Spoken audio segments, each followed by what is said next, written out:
This is what I'm worried about. What is it? Just the two best things I got. I hope they didn't get all soaked up. Oh. Books?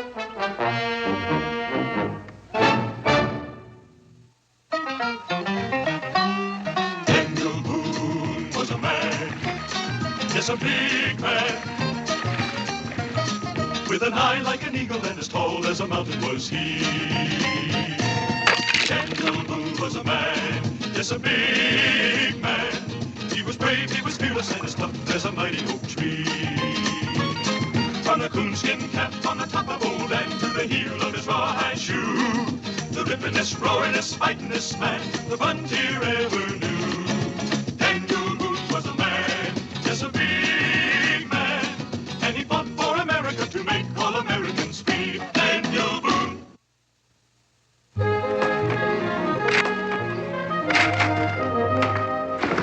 What are you doing? Look at my face. What are you really? Look at this.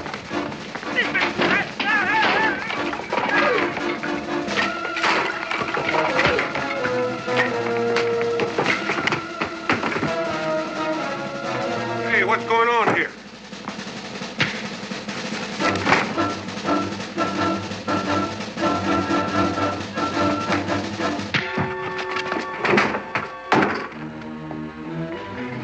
What was this all about? He took offense at something that was said. He was asking about you before it all started. Said his name was Tom Lincoln. What do you want with me? Oh, I don't know. Daniel, when you look at this place, look at my table, chairs, everything's busted up. Well, we'll find out when he comes around. Well, I'll send him over to your cabin. Daniel, that boy of yours fell in the river. Israel? That's right. Here, Nancy, have a hot cup of tea. Israel, I thought I told you to get out of those wet things. Now, scoot. Our books aren't hurt now. Just a mite damp. That's fine, but the important thing is to get you dried.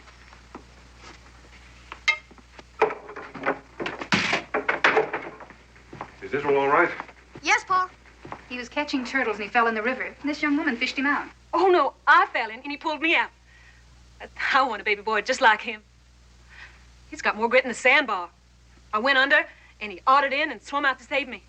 Now, that's the kind of baby boy I hanker for. You must be Daniel Boone. My husband, Miss Nancy Hanks. Howdy. Dan, what happened to your ear? It's been bleeding. Oh, it's nothing, just a little scuffle. Nothing. You sit down there. I'll get something to fix it with. Oh. Nancy Hanks. Where are you from, Miss Hanks? Elizabethtown. Some folks call me Nancy Sparrow because I live there with my aunt and uncle, Tom and Betsy Sparrow. Oh. They have a lilac bush by the front door. Let me have a look at that here. Where'd you have the fight? Cincinnatus Tavern. Who hit you? Oh, some wild young buck by the name of Tom Lincoln. Then you must have riled him. I reckon I did. He's a rip snorter when he's riled. Do you know him, Mr. Lincoln? He's a carpenter, Ed Cooper. He made a sauerkraut barrel for my Aunt Betsy. Well, what brings you here to Boonesboro, Miss Hanks? I come to find a job. I thought that maybe in a big place like Boonesboro, there might be a family that needs some help. What about the Nicholas Burnses? Maybe they could use her. Well, that just might be. They got a whole passel of kids. The last count I made out about 8. 10. Soon be 11. Mrs. Burns is in a family way. So I noticed. Do you think they could afford to hire me, the Burnses? Oh, they're pretty rich. They got 3 horses, 2 cows, and a wagon. Oh, and they brought back a raft full of plunder. Pewter and copperware and all the pots and pans you can shake a stick at. Candle mold, 2 spinning wheels. Well, did they bring along any books? I didn't see any. That's too bad. Do you like books? They open up your eyes, in your mind. I want to read all I can so I can be ready for him when he opens up his eyes. Him? Who? My boy baby I was talking about. I can just close my eyes and see myself loving him and nursing him and raising him up against the sky and saying, "Here we come." Where from? But I know, deep down inside me, wherever he comes from, that he will rise up into greatness. How do you know that? Well, I was walking in the woods, in a grove of wild crabapple trees, and they was in bloom. And I heard a voice above me, like it was in the blossoms. And it said, right out, clear as day, "You will have a boy baby, and he will sit in high places." The voice of God? Oh, no. It sounded more like my grandmother. But it must have been most unsettling. But it is Miss Nancy, isn't it, Miss? That's the trouble. I know who I want for my boy's father, but he wants somebody else. Well, maybe things will work out. Becky, could I have a little of that tea? Of course.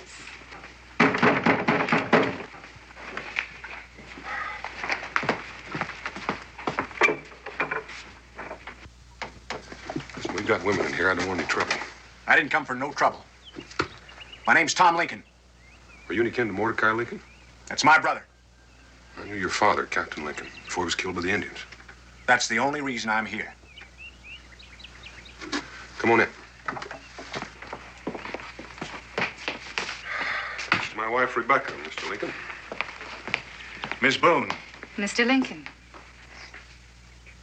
Nancy Hanks. Mr. Lincoln, What are you doing in Boonesboro? I came to find a job. A hired girl? Well, it's better than poking my fist into other people's ears. I'll see you later, Boone, when you're not so fuddled up with damp females. Hold your horses. I was just about to leave. Where do these Burnses live? You can't go out like that. You gotta dry out first and print yourself up some. You look like a wet dog. Well, it's better than smelling like one. I'm obliged for the tea. All right, I'll go with you and get you acquainted with Mrs. Burns. A wrathful man stirreth up strife, but he who is slow to anger appeaseth strife. Proverbs. What can I do for you, Mr. Lincoln?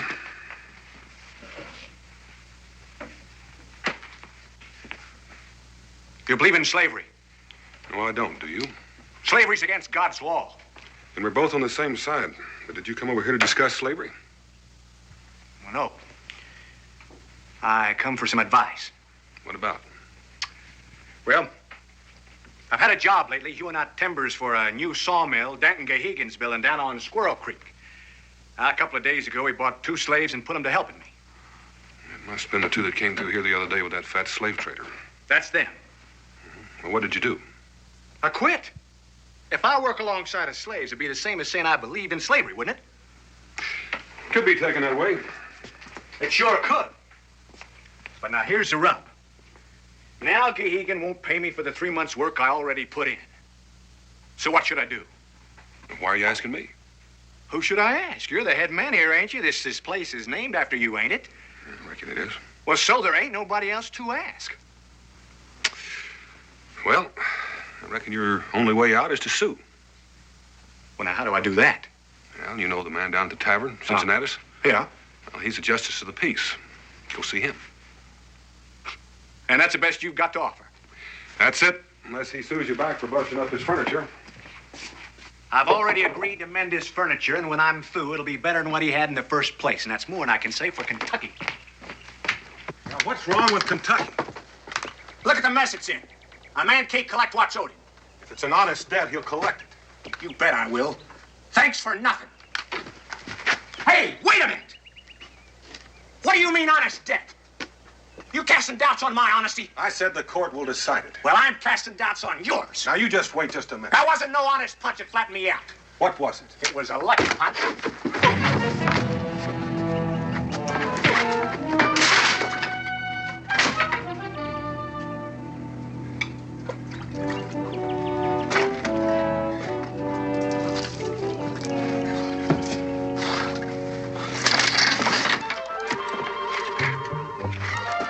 While you're fixing those other chairs, you can fix my wife's too. If you can. What happened to my chair? He sat on it too hard. Good day, Mr. Lincoln.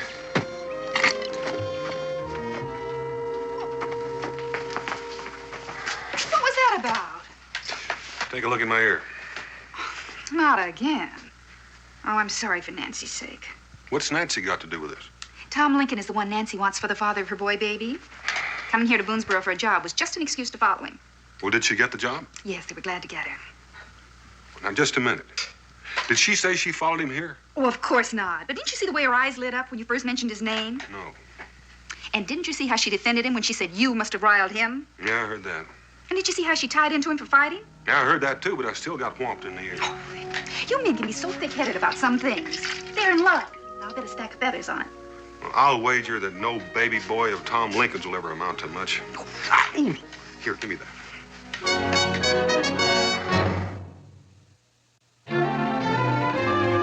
Cincinnatus. Where's Cincinnatus? Down the river? Went to serve a paper for me. For you? Why?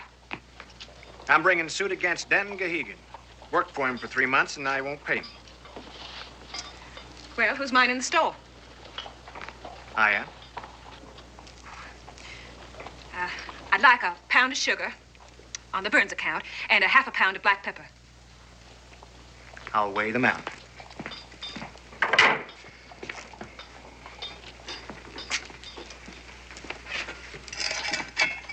How long you gonna be in Boonesboro? At least till I amend this furniture. You ain't getting paid for that either. No, I ain't. Well, looks like you're not getting ahead so fast, are you?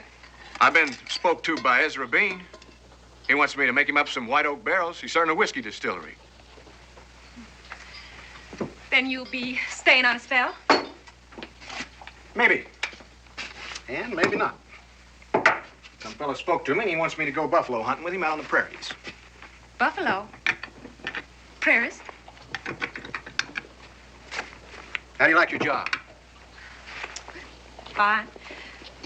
Burns are kindly folk. What do you have to do? Oh, just chore around. Women's work. First thing in the morning, I milk. How many cows they got? 3, but only 2's fresh.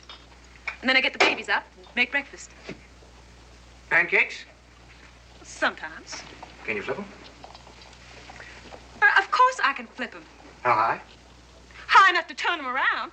Clever woman could flip them up a chimney and run outside and catch them coming down. Well, I ain't that. You're joking me, ain't you?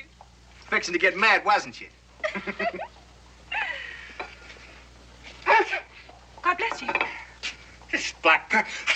This is black pepper. What do you do after breakfast? I make cheese and sew dotties and wash the babies. And then I make dinner and hoe the cabbages and round the cows in and milk them. Then on a Monday, I do the washing and on Tuesday, the ironing. This morning, I strained out a tub of wild honey. But that ain't every day. Mrs. Burns, she's so poorly that I had to put her to bed, too. But then, I get to sit by the fire and read my storybook on my Bible. It's my favorite part of the day, reading a little. Reading? What's the matter with reading? Puts notions in your head. Well, a head should have some notions in it. Not the kind you got.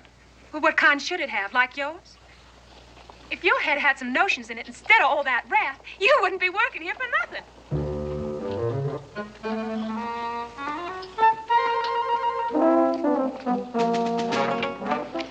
Oh, Miss Nancy! Hello, Israel. Pa told me to tell you. We got some books.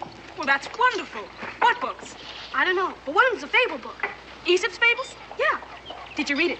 No, I told you. I don't like books. Good boy. Could I borrow it? I reckon that's why Pa told me to tell you. Good. Then I'll amble over tonight and get it. Well, you thank your pa for me, Israel.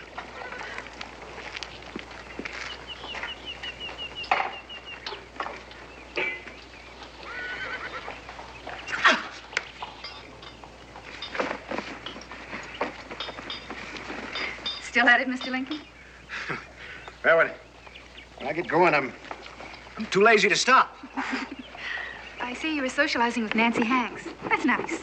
Yeah, in a way I was. We was acquainted in Elizabethtown.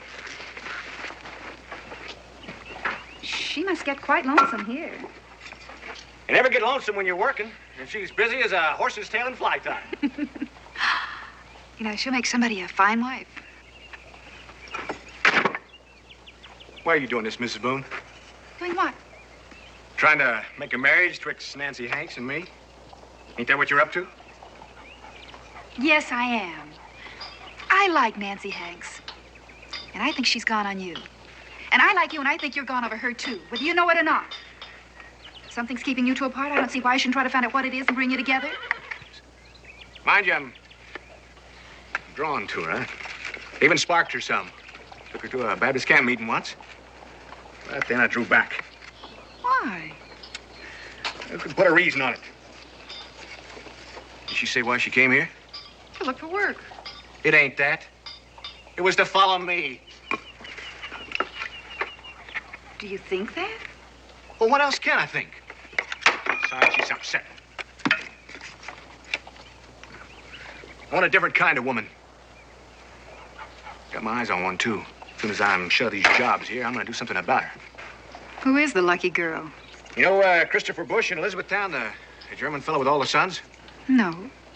They're good boys. No back out in them. They never duck a fight when it's necessary, and nobody ever heard them holler enough. I take it they have a sister. Yep. She's the one. Name is Sari. Sarah. She don't get me fired up the way Nancy does, but she's solid, like her brothers.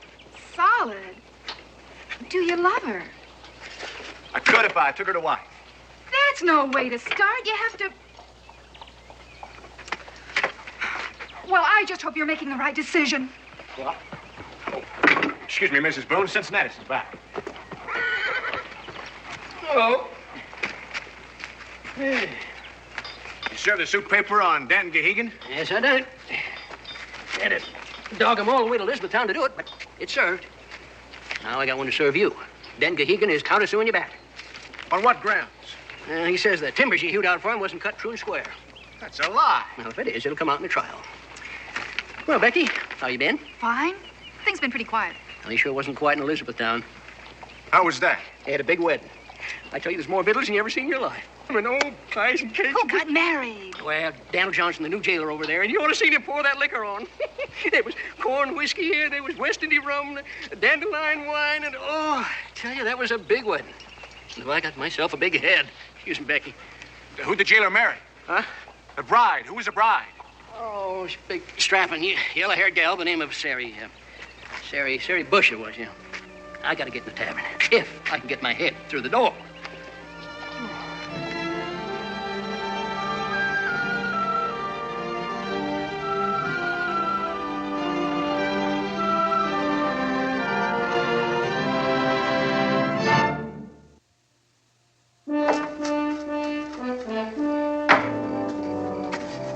Pa, Chief Cutnose was a bad Indian, wasn't he? Well, he burned a lot of white men at the stake. 3 that I know of. Well, when he was killed, did you peel off his hide and make your razor stomp out of it? I certainly did not. That made me as bad as he was. Who told you that? Foxy Graham. Well, Foxy Graham was stretching the truth like his old man does occasionally. Come around here and hold this for me. As a matter of fact, my razor strop was made out of a piece of buffalo hide. I told you you wouldn't skin him. Well, thank you for sticking up for me. Can possums talk? I reckon they talk to one another. No, I mean talk English. Now, who told you that? Cincinnatus. I heard him gabbing to some men. He said that you're the best rifle shot in Kentucky. And even the possums know it. He said once, you treat a possum. You were just drawing a bead on it. And he yelled up, say your prayers, possum. This is Daniel Boone down here. He yelled down, don't shoot down. I'll come down. Well, that's a stretcher, son, but it's a better story. Nancy Hank says that books can make you laugh and cry. Can they? Well, it makes some folks laugh and cry. Did you tell her we've got some books? I told her. She says books take you way out yonder. Do they?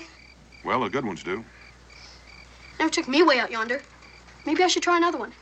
Well, it wouldn't do you any harm. You haven't been doing too good in your learning. Maybe it'd help to read a few books. That's not the kind of learning I want. I want to learn how to kill bears and trap varmints like you do. Well, those old times are changing. Kentucky's not always going to be the dark and bloody ground. Pretty soon a man will have to be educated just to live here. I don't see what's wrong with being a trapper and a hunter. Oh, hi, Nancy. Good evening, Mr. Boone. Israel? Come to borrow a book? Yes, I have, thank you. Books ain't as plenty as wildcats in these parts. I come to borrow Aesop's Fables. And I brung you Robinson Crusoe. I know you like it. It's about the adventures of a man cast away on a desert island. Thank you. There you are, son. Read it. But tomorrow, it's bedtime. Night, Pa. Night, Nancy. Come on in, Nancy. Rebecca, Nancy Hanks is here. Nancy! Oh, Nancy, how nice to see you. Did you hear the news Cincinnatus brought back from Elizabethtown? No, ma'am. We was fixing to boil up some soap, and I was busy all day leaching out ashes and making lye. There was a big wedding over there. And guess who got married? Sari Bush and Daniel Johnson. Dear Sarah Bush. I do believe you're crying. I thought it'd make you happy. Well, I'm sad for Tom. He was gone on Sarah. No, he wasn't. He told me so. He did? Yes. He told me he thought she'd make a good wife, but he wasn't gone on her. Now, you stop that crying. Here's a book. Thank you. I'll take good care of her. I told Nancy about the wedding. Now she has a clear feel for Tom Lincoln. Oh, Tom Lincoln won't never marry me. He's got something against me. Well, what in the world has he got against you? Well, I don't know. He gets close, and then he backs away.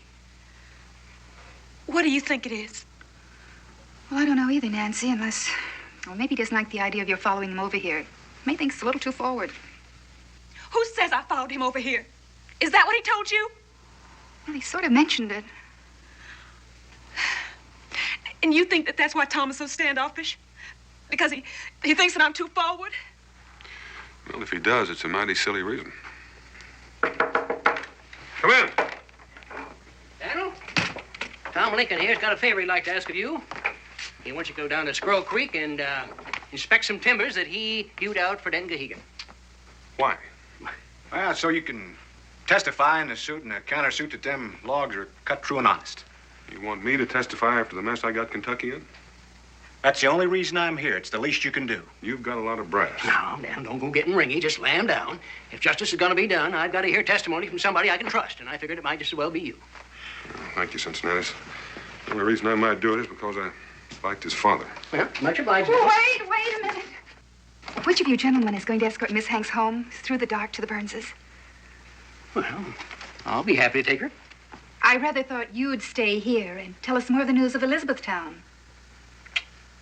Oh, well, in that case, I'll be happy to stay. I don't need nobody to walk me home. No. Oh, I'll walk you home. I was going that way anyhow. At least we got them together. That Lincoln, he's as ornery as a sore-toed bear. Just because he asked you a favor. No, because he keeps putting off that fine girl. Now, what's that for? Because I kind of like you. You know, you're the only married couple I know who makes me regret being a bachelor. Good night, Cincinnatus. Good night, Daniel. Becky.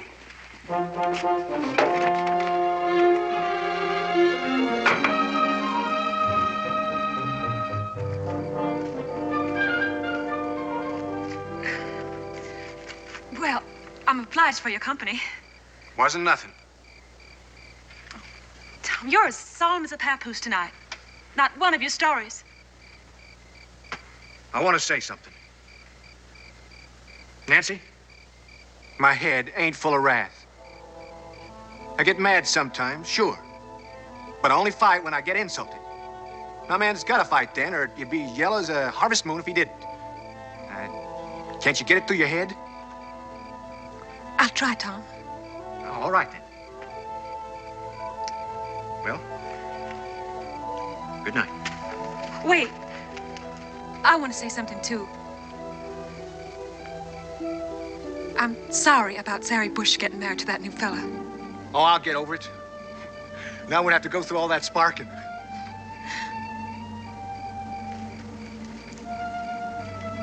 That ain't the real reason I'm glad. Maybe Sari Bush wasn't the woman at the fireplace. My dream. Dream? I've been having a dream lately. My sleep. Same dream. Every night. About a woman? Now, I go up this little path. A strange cabin. Just like we done here. And I know what's inside. Bearskins on the bed. And seed corn hanging down from the rafters. I know there's a woman in there. That's when I get scared.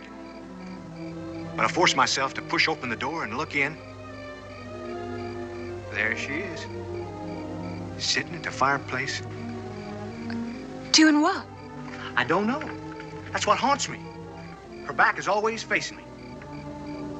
I know she's the woman I'm gonna take to wife. But I can't see what she's doing or who she is. Poor Tom.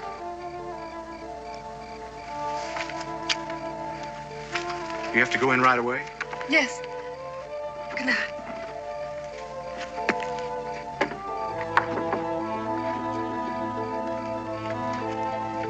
I don't work all day on the Sabbath. After dinner, I usually go down by the river and sit on the bank. Get a hold of myself a little. Good night.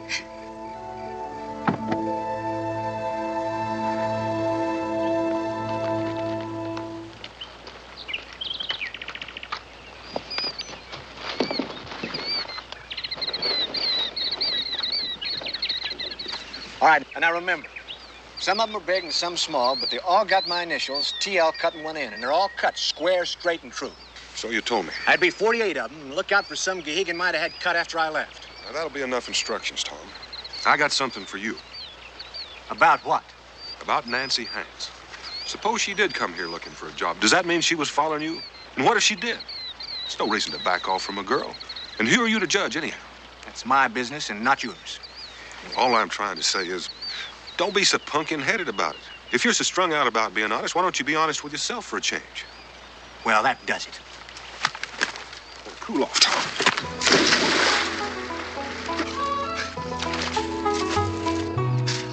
You just take care of the logs. I'll take care of my women. Why I'm doing this for an opinionated, horn-handed, fly-by-night, backwoods carpenter is more than I can figure out. Oh, all the way to Shawnee's Town, long time ago. And when we ain't talking, you can almost hear the bells. Bells? Bells. Bells ringing out the glory. The glory of what? Of the world. Of the trees and the heavens. Mortal man with feet of clay. Gone tomorrow and here today. The glory of being alive. Here. I brought some of my biscuits. You want to try one? Don't mind if I do. There's fresh churned butter on it. And see? A square of bare bacon. I'm a good cook. Never said you wasn't. Never said nothing much, except your stories. Now, ain't you cooking? I can eat anything set before me. Then what? Well, it's. Well, is it because I come to live here in Boonesboro? It ain't none of my business where you live. Who am I to sit in judgment on that? Then what is it? Well, if you must know,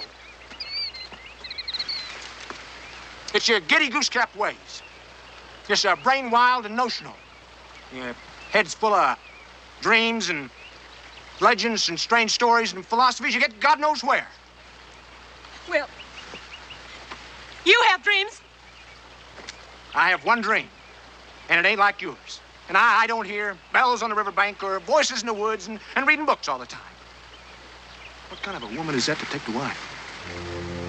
To abide with? What are you? I'm a believer. Believer in what? I believe in babies and people, in animals and fishes and flowers and houses and farms, and in hunger and thirst, and in life and eternity after life. And that's what I am. And that's the kind of wife I'm going to be. That ain't the kind of woman to mother my son. I want a practical boy who'll grow up to be a useful man. And I want a woman who can teach him that. With all the wild notions in your head, how could you teach him anything that'd be any good to him? Well, I could teach him. And more than just swinging an axe. No. No, you wouldn't be a fit mother. Well, then go. Go find yourself a mother fit enough for your son. And get off of my riverbank.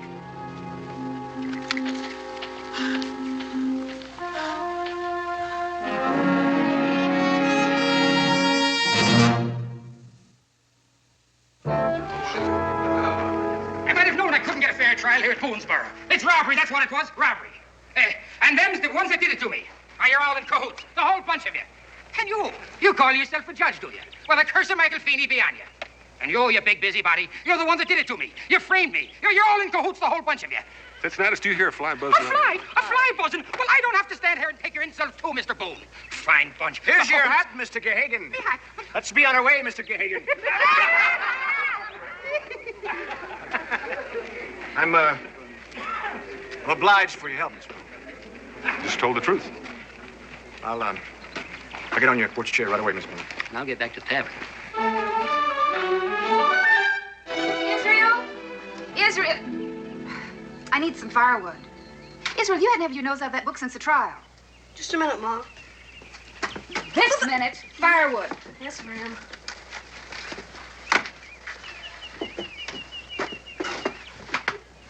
Good day? Oh, fair.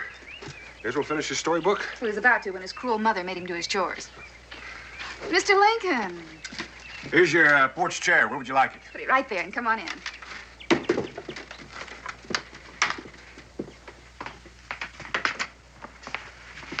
Well, how much do I owe you, Lincoln? Not a thing. Present for Miss Boone. Thank you very much. Tea? Coffee? Oh, no thanks. I gotta be moving on. Oh, you must be getting ready to start your whiskey barrels. No, I'm passing that up. I'm on my way to New Orleans. New Orleans? How? Well, I'm gonna go down to the Ohio and build me a broadhorn flatboat, float her to the big river, and then on to the French settlements. Want to go partners with me? Me? Partners? I know you won't cheat me none. Well, that's a fact, but... No, there are too many people down that way to suit me. Well, we could sell the flatboat for the lumber in it and then come on home. And what if you can't sell the boat or get stove up in a wreck? Oh, I've lived on acorns and slept in the rain before. I reckon I can do it again. How about it? Well, He'll do no such thing. He's going to stay right here in Kentucky. And that's what you should do, too. Take your Gahagan money and buy a farm. Build a cabin and settle down. Well, you gotta have a wife to settle down. I ain't got no wife. When are you leaving? Right away. Aren't you going to say goodbye to Nancy Hanks? No, I ain't. I don't care what I dream about. A man can't mess up his life on account of what he sees in his sleep. I ain't gonna take her to wife, and that's final. All right, don't. If you don't want me on her riverbank, I'll stay off her riverbank. take an awful lot of wood chopping to make one of those flatboats. The more to sell, the better. The more lumber. Well, you aim to do it with this thing. Well, that's as dull as butter, pal. That's the only thing that frets me. I ain't found no place to sharpen it. Well, I might be able to help you. I know there's a mighty fine grindstone. Where? Come along, I'll show you.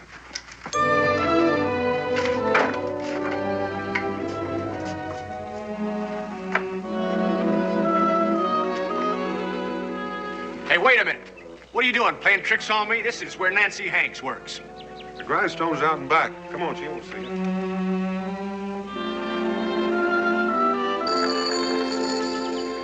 Howdy, Daniel. Nick. Tom Lincoln, Nick Burns. Well, Mr. Lincoln. Howdy do. Want to sharpen the axe, do you? I'd be obliged. My wife didn't want me to fetch this stone long, but it's made me friends with every man east of the Green River. You'll need some more water, Nancy. That's the helpingest girl I ever met. Never gets tuckered out. And she's got my kids lined up like a squad of Hessian soldiers. Every one of them doing a chore. And if they don't know how, she shows them. Even their ABCs. You know, I got me a hired girl and a schoolmarm, both for the price of one. And she's a born teacher. Well, have at it. I got work to do. Turn for him, Nancy. Thank you, Nick.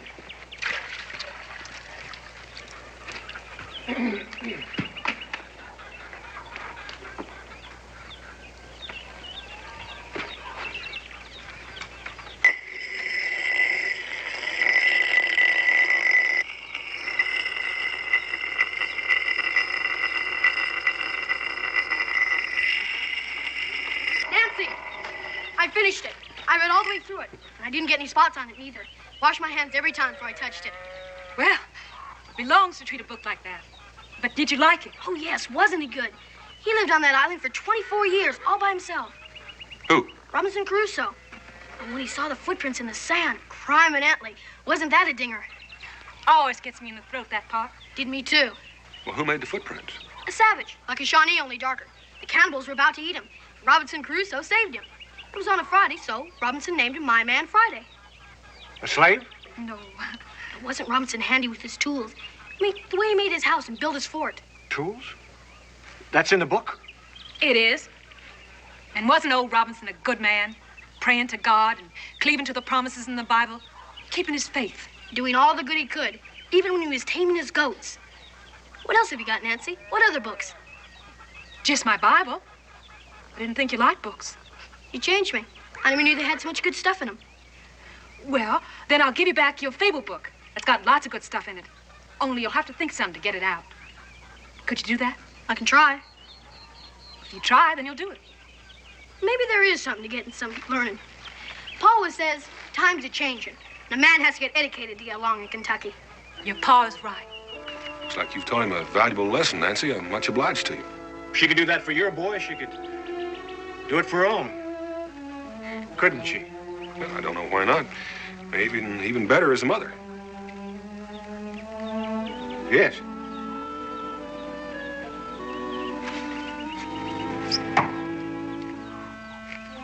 I don't think I ever said this before in my whole life, but I'm saying it now. I was wrong. I'm a pumpkin-headed, fly-by-night carpenter. Jesus was a carpenter, and so was his father. There's a sight of difference twixt me and Jesus. Jesus never got married. Neither did you. No, but I want to. Had a dream again last night. About the woman by the fireplace. She finally turned around. Did you see her face? Yes? Who was she? She was you. What? So will you, Nancy? Will I what? Will you do me the honor to be my wife and the mother of my son? Yes, I will. And thank you for the offer.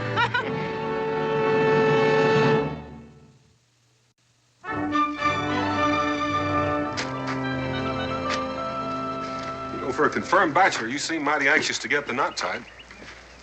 It's a long trip down the river to my brother's place. Well, be sure to tell Mordecai hello. I will. You can stop pacing, Tom. Here she comes. I said goodbye to everybody. Cincinnati's broke down and cried. I just wish we were having the wedding here. Oh, Tom wants his brother to stand up with him. Well, the canoe's all loaded. Your tools and stuff, and your basket and books are all wrapped in fawn skin. Thank you, Israel. Well, that's it then. Let us know when you have a baby and if it's a boy or not. Oh, it'll be a boy, all right. Tom can teach him how to split rails, but there'll still be plenty of room left in his head for book notions, too, won't there? If you say so. And we'll name him after your father, Tom. I'd like that. Well, we better be going. Thank you, Becky, Good luck, for Tom. everything. Tom, Thank you, Bye, Dr. Nancy. Boone. God bless. Can I go see him off? Go ahead, son. Oh, boy, baby. Maybe he will rise to high places. Yeah, he might even be president someday. Well, I wouldn't go that far. What was Tom's father's name? Abraham. Abraham Lincoln.